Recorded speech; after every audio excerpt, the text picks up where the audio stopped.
आज आपण पाहणार आहे बघा डेरिव्हेटिव्ह, बरोबर. मॅथ्समधला महत्त्वाचा भाग आहे.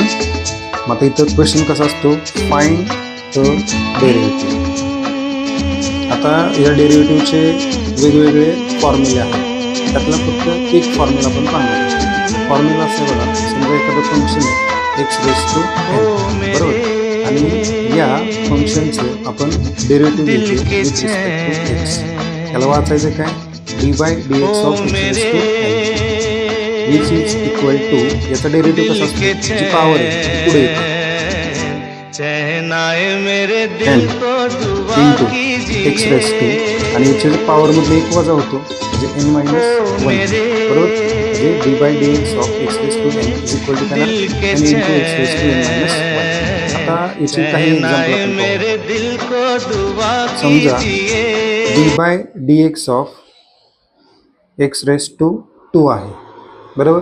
तर याचा डेरिव्हेटिव्ह काय येणार, हा जो पॉवर आहे म्हणजे 2 आहे ते पुढे येईल 2 into x raise to 2 minus 1, that is काय येणार 2 into x raise to 1, that is 2x, बरोबर.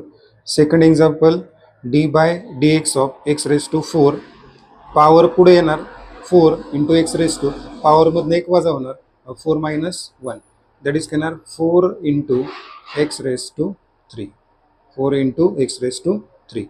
थर्ड एक्झाम्पल, समजा आपण काय घेतलं d by d x of x raise to 9,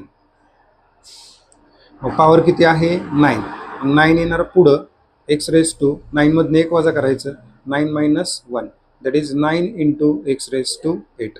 म्हणजे डेरिव्हेटिव्ह एक्स रेस टू 9चा किती आला 9 into x raise to 8. Fourth नंबरचं एक्झाम्पल बघा काय दिले, d by d x of x raise to 25, बरोबर. मग काय येणार 25 into x raise to 25 minus 1, that is 25 into x raise to 24. आता ही 4 एक्झाम्पल तुमच्या लक्षात आले असतील, तर सर्वांनी कमेंटमध्ये मला सांगायचे d by d x of x raise to 30 किती. थँक्यू.